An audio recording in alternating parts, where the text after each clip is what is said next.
Hi, എല്ലാവർക്കും വിജീസ് കിച്ചൻ്റെ പുതിയൊരു വീഡിയോയിലേക്ക് സ്വാഗതം. ഞാൻ നിങ്ങളുടെ സ്വന്തം വി ചേച്ചി. എൻ്റെ പ്രിയപ്പെട്ടവരത്തിൽ സൂമായിട്ടിരിക്കുന്നു. ദൈവം സഹായിച്ച് ഇവിടെ സൂമായിട്ടൊക്കെ ഇരിക്കുന്നു. ഇന്നൊരു ദിവസം ദൈവം ദാനമായി തന്നതിന് ദൈവത്തിന് നന്ദി പറയാം. അപ്പം പ്രായമായി വരുവല്ലേ, ഓരോ ദിവസം കൂടുന്തോറും നമ്മുടെ വയസ്സ് കൂടി വരിക. അതുകൊണ്ടാണ് കണ്ണാടിയൊക്കെ വെച്ചേക്കുന്നത് കേട്ടോ.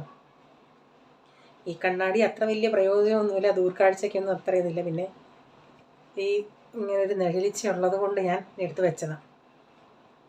അപ്പോൾ ഇന്നലത്തെ വീഡിയോ എല്ലാവർക്കും ഇഷ്ടമായോ?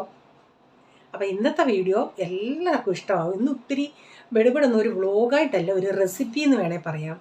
ഞാൻ ഉണ്ടാക്കിയിട്ടാണോ ഇത്രയും ടേസ്റ്റ് എന്ന് പറഞ്ഞാൽ പറയാൻ പറ്റത്തില്ല. അടിപൊളി ടേസ്റ്റ് ആയിരുന്നു. നിങ്ങളും ചെയ്ത് നോക്കുക. കൂട്ടാൻ്റെ ഒരു ആവശ്യമോ ഒന്നുമില്ല. ഒരു ചിക്കൻ ഫ്രൈഡ് റൈസ് ഉണ്ടാക്കുന്നത് വിജീസ് കിച്ചൻ്റേതായ രീതിയിലുള്ളൊരു ഫ്രൈഡ് റൈസ്.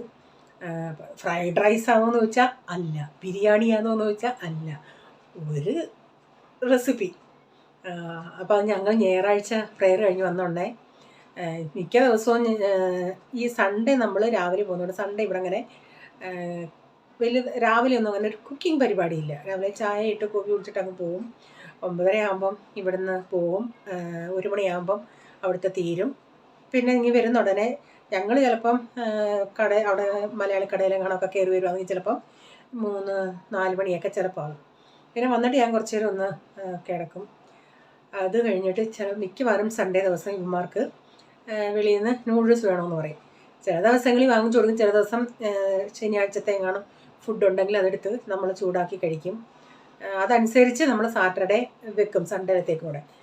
അങ്ങനെ വേണ്ടാന്നുള്ള അങ്ങനെ ചില ദിവസങ്ങൾ വെളിയിൽ നോക്കി. അപ്പോൾ ഇന്ന് ഫ്രിഡ്ജിൽ ചോറുണ്ടായിരുന്നു, എന്നാലും ഞാൻ ചിന്തിച്ച് ചിക്കൻ ഇരിപ്പുണ്ടായിരുന്നു. അപ്പോൾ എന്നാൽ ഇതുണ്ടാക്കാമെന്ന് വെച്ച് പെട്ടെന്ന്. എല്ലാവരും യാത്ര കഴിഞ്ഞ് വരുമ്പോൾ സത്യം പറയാം, ഇപ്പം ലാക്കിൽ പറഞ്ഞാൽ ഞാൻ പറഞ്ഞില്ലേ, സൗണ്ടൊക്കെ കേൾക്കുമ്പോൾ ഇപ്പം നെഞ്ചിനൊരു പ്രയാസമാണ്. അതിന് പറഞ്ഞാൽ പ്രായം ആകുന്നതുകൊണ്ടാന്ന് പറഞ്ഞതുപോലെ ആയിരിക്കാം. ഇപ്പോൾ യാത്രയൊക്കെ അല്ലെങ്കിൽ നേരത്തെ എനിക്ക് യാത്ര ഒട്ടും നടന്ന് പോകുന്നതിന് കുഴപ്പമില്ല. പക്ഷേ യാത്രയൊക്കെ ചെയ്ത് ഇങ്ങനെ വണ്ടിയിലൊക്കെ പോയിട്ട് വരുമ്പോൾ ഭയങ്കര ബുദ്ധിമുട്ടാണ്. എന്തും ചെയ്യാം, എന്നാൽ ചെയ്തു. നല്ലതായിരുന്നു, എല്ലാവർക്കും ഇഷ്ടപ്പെട്ട്. അപ്പോൾ പിന്നെന്തുവാ, പിന്നെ പ്രത്യേകിച്ചൊന്നുമില്ല. എല്ലാവരും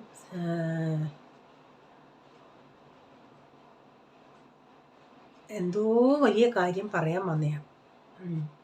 അപ്പോൾ അന്ന് മീൻ മാർക്കറ്റിൻ്റെ ഇത് കാണിച്ചുണ്ടെങ്കിൽ അത് ഒത്തിരി പേർക്ക് ഇഷ്ടമായി. അപ്പം ഞാൻ റീച്ചാത്തോടെ അന്ന് നമുക്കൊന്നുകൂടെ വെള്ളിയാഴ്ച പോകാം. അപ്പം വന്ന് വാങ്ങിച്ച മീൻ ഇതുവരെ തീർന്നിട്ടില്ല.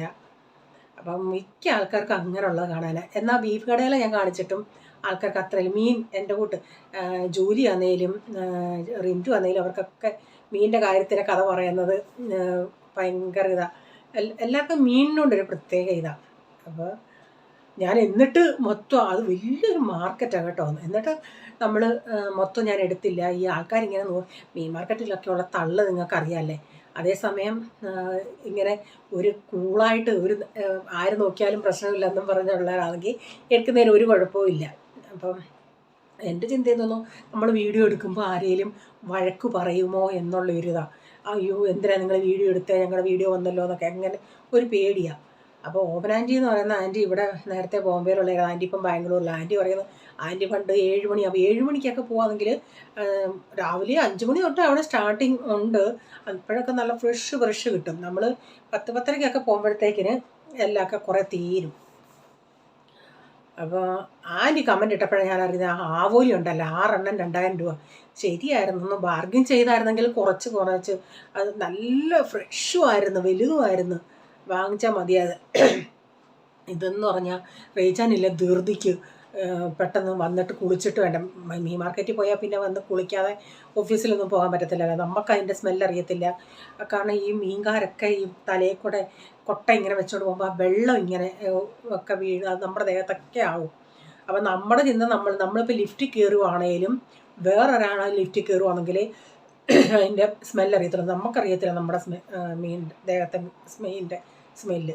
അതുകൊണ്ട് റീച്ചൻ പെട്ടെന്ന് എന്നുള്ള രീതിയിൽ ഇത് രണ്ടും നമ്മൾ വാങ്ങിച്ചുകൊണ്ട് എളുപ്പം ഈ മീൻ മാർക്കറ്റിലൊക്കെ പോകാമെങ്കിൽ ഒന്ന് സാവകാശം നിന്നൊക്കെ എല്ലാം നോക്കിയേ നമുക്ക് എടുക്കാൻ പറ്റത്തുള്ളൂ.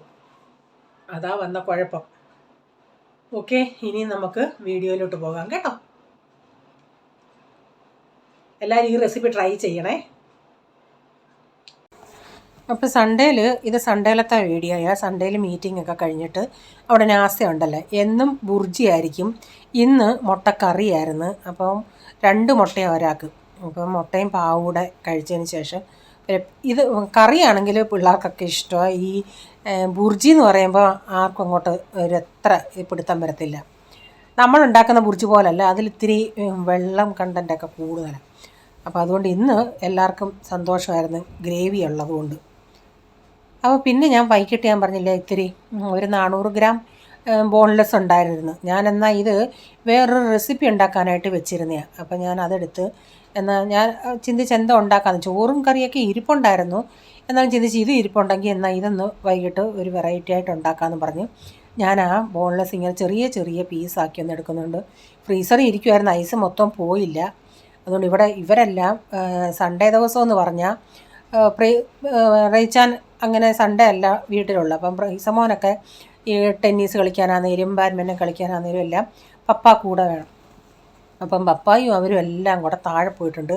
അപ്പോൾ ഇപ്പോൾ ഒരു സമയം ഒരു 7 മണിയായി. ഞാൻ അന്നേരം ഇതെല്ലാം ഒന്ന് റെഡിയാക്കാമെന്ന് വെച്ചു. അപ്പോൾ ഇത് ഞാൻ കണ്ടിച്ചുകൊണ്ടിരുന്നോണ്ടേ പ്രൈസമ്മന് താഴെ പോകുന്നതിന് മുമ്പിട്ട് കിച്ചണിൽ വന്നിട്ട് ചോദിച്ചു എന്തോ ചെയ്യാൻ പോവാന്ന്. അപ്പം ഞാൻ പറഞ്ഞു അച്ചാറിടാൻ പോവാന്ന്. അപ്പോൾ ആൾ ചിന്തിച്ച് അച്ചാറിടാൻ പോവാന്ന്.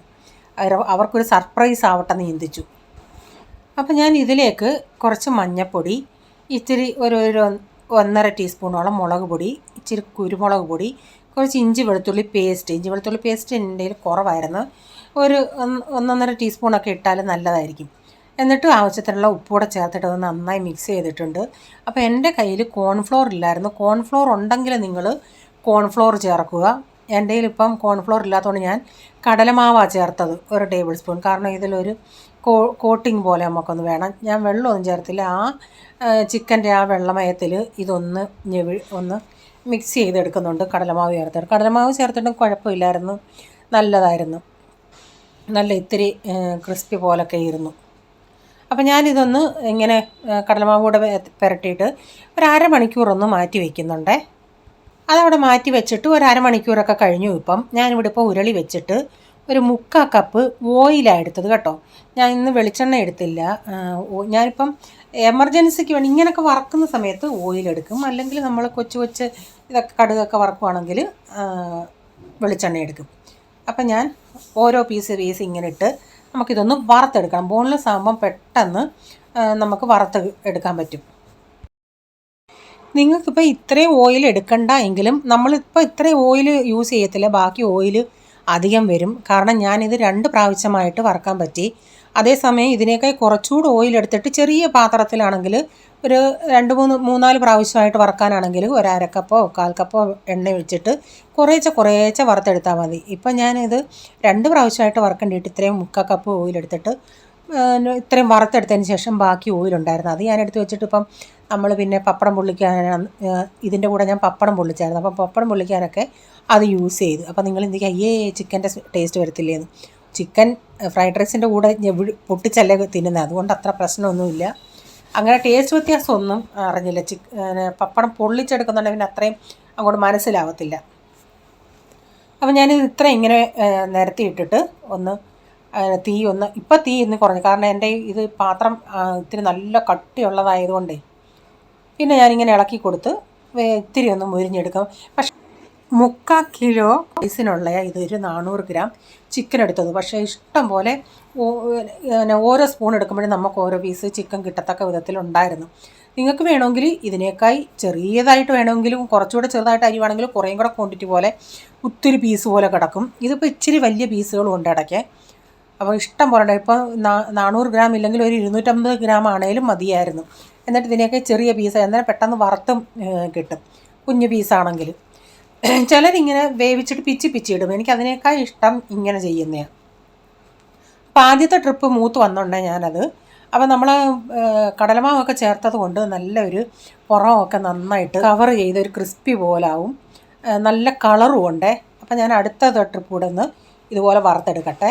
ഞാനിപ്പോൾ 2 പ്രാവശ്യമായിട്ട് ചിക്കൻ എല്ലാം വറുത്ത് കോരി എടുത്തിട്ടുണ്ട്. നമുക്കിപ്പം ചോറിൻ്റെ കൂടെ ഇങ്ങനെ വറുത്ത് കഴിക്കാൻ നല്ല അടിപൊളി ടേസ്റ്റായിരുന്നു എടുത്ത് നമ്മൾ കഴിച്ചുണ്ട്. അപ്പം ഞാനിത് ഉണ്ടാക്കിക്കൊണ്ടിരുന്നുണ്ട്.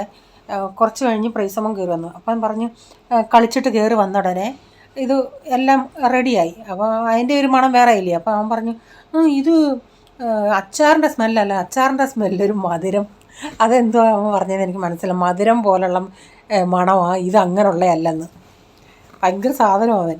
അപ്പം ഞാൻ ഉരുളിയിൽ നിന്ന് ബാക്കി കുറച്ച് ഓയിലിങ്ങ് മാറ്റിയിട്ട് 1-2 ടേബിൾ സ്പൂൺ ഓയിൽ ഒഴിച്ചിട്ടുണ്ട്. അതിലേക്ക് ഒരു സവാള നീളത്തിൽ അരിഞ്ഞെറിഞ്ഞ് 5-6 വെളുത്തുള്ളി ആദ്യം ഇട്ടായിരുന്നു. എന്നിട്ട് നമുക്ക് ഹൈ ഫ്ലെയിമിലൊന്ന് ഒത്തിരി അങ്ങ് വഴരണ്ട, ഈ പച്ചപ്പൊക്കെ ഒന്ന് പോകണം.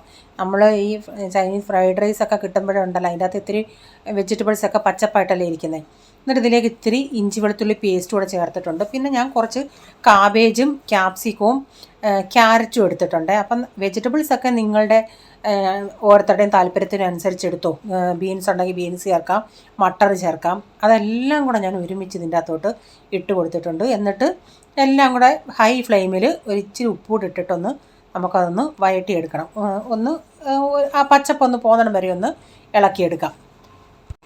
അപ്പോൾ ഈ ഇത്രയും വെജിറ്റബിൾസും ഇതെല്ലാം കൂടെ നമ്മളിട്ടുണ്ടെങ്കിൽ നല്ല അടിപൊളി ടേസ്റ്റായിരുന്നു. ഒരു പപ്പടം പോലും വേണ്ടായിരുന്നു, അങ്ങനെ നമുക്കങ്ങ് കഴിക്കാമായിരുന്നു.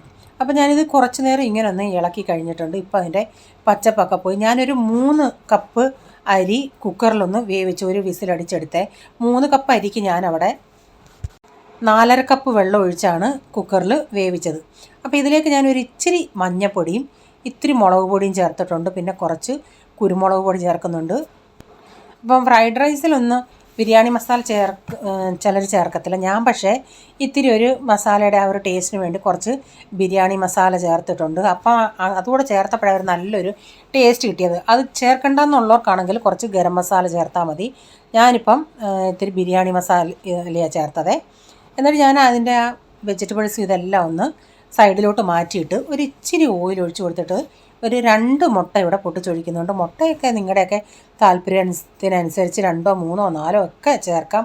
അപ്പോൾ അതിൻ്റെ ഇടയ്ക്കിടയ്ക്ക് നമുക്ക് ഇത് മുട്ടയും കൂടെ കടിക്കാൻ കിട്ടും. അപ്പോൾ മുട്ട ഇട്ടിട്ട് ഉടനെ നമുക്കൊന്ന് ഇളക്കി കൊടുക്കണ്ട, അതൊന്ന് ഇച്ചിരി ഒന്ന് പച്ചപ്പ് പോട്ടെ. ആ മുട്ടയുടെ മുകളിലോട്ട് ഒരു ഇച്ചിരി ഉപ്പൂടെ ഞാൻ വിതറിയിട്ടുണ്ട്. എന്നിട്ട് ഇച്ചിരി കഴിഞ്ഞാൽ ഞാൻ ഇങ്ങനെ ഒന്ന് ഇളക്കി കൊടുക്കുന്നുണ്ട്. ഞാൻ ആ ഒഴിച്ച ഓയിലെന്ന് പറയുന്നത് നമ്മൾ ആ ചിക്കൻ വറുത്തില്ലേ, അതാ ഒഴിച്ച് കൊടുത്തതേ. എൻ്റെ കുക്കറിൽ അത്രയും ഒക്കത്തുള്ളായിരുന്നു റൈസ്. അല്ലായിരുന്നെങ്കിൽ ഞാൻ ഒരു 4 കപ്പ് ചേർത്തേനായിരുന്നു. കാരണം 4 കപ്പിനൊക്കെ കപ്പ് അരി ചേർത്താലും ചിക്കനൊക്കെ നന്നായിട്ട് പീസുകളുണ്ടായിരുന്നു. നമുക്കത് നമ്മൾ പ്ലേറ്റിൽ ഇങ്ങനെ വിളമ്പുമ്പോഴേ ചിക്കൻ പീസ് നന്നായിട്ടുണ്ടായിരുന്നു. അപ്പം ഞാനിതെല്ലാം ഒന്ന് ഇങ്ങനെ ഇളക്കി കൊടുത്തിട്ടുണ്ട്. ഒരു ഇത്തിരി പീസുണ്ട് നമുക്ക് കിട്ടാൻ. എന്നിട്ട് ഞാൻ കുക്കറി വേവിച്ച് റൈസ് ഇതിൻ്റെ അകത്തോട്ടൊന്ന് ഇട്ട് കൊടുക്കുന്നുണ്ട്. നിങ്ങൾക്ക് വേണമെങ്കിൽ നെയ്യൊക്കെ ഇട്ട് കൊടുക്കാം കേട്ടോ. അപ്പോൾ ഞാൻ കുറച്ച് വെള്ളമല്ല ചേർത്തുള്ളൂ. അപ്പോൾ കാരണം ഈ റൈസ് ഒത്തിരി കുക്കറിൽ ഇരുന്ന് വേവേണ്ടെന്ന് പറഞ്ഞ് കൊട്ടാൻ നോക്കിയിട്ട് അത് താഴോട്ട് വീഴുന്നില്ല. പിന്നെ തവിയും കൊണ്ടിട്ട് ഇളക്കേണ്ടി വന്നു. ഇപ്പോൾ ഇത്തിരി കട്ട കെട്ടി ഇങ്ങനെ ഇരിക്കുവാണേലും അതൊന്ന് ഇച്ചിരി ചൂടായി ഞാനൊന്ന് ഇളക്കിയുണ്ടെങ്കിൽ അത് ഒന്നേ തൊടാത്ത റൈസായിരുന്നു. റൈസ് നമ്മൾ ഇങ്ങനെ വേവിക്കുന്നുണ്ടെങ്കിൽ ഒത്തിരി അങ്ങ് വെന്ത് പോവല്ലേ. അപ്പം ഞാനതാ 1 ഗ്ലാസ്സിന് 1.5 കപ്പ് വെള്ളം എന്ന രീതിയിലാണ് ഞാൻ ഒഴിച്ചു കൊടുത്തത്. അപ്പോൾ ആ അരി ഇത്തിരി വെന്തു എന്നേ ഉള്ളൂ, എന്നാൽ കുഴഞ്ഞു പോയിട്ടില്ല. ഇപ്പോൾ കാണുമ്പോൾ നിങ്ങൾക്കത് കുഴഞ്ഞതുപോലെ തോന്നും. എല്ലാം നന്നായി ഇളക്കി മിക്സ് ചെയ്ത് വരുമ്പം നിങ്ങൾക്ക് പ്ലേറ്റിലിടുമ്പോൾ മനസ്സിലാകും അത് എങ്ങനെയാണ് ഇരിക്കുന്നതെന്നുള്ളത്. ഇത് നന്നായി ഒന്ന് മിക്സ് ചെയ്തെടുക്കട്ടെ.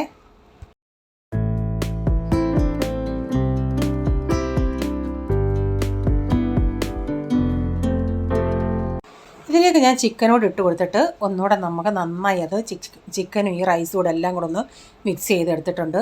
അപ്പം നമ്മുടെ ഫ്രൈഡ് റൈസ് ഇവിടെ റെഡി ആയിട്ടുണ്ട്. ബാച്ചിലേഴ്സുകാർക്കൊക്കെ ഈ ബിഗിനേഴ്സിന് തന്നെ ഉണ്ടാക്കാൻ പറ്റുന്ന അടിപൊളി ഒരു റെസിപ്പിയാണ് ഇത്.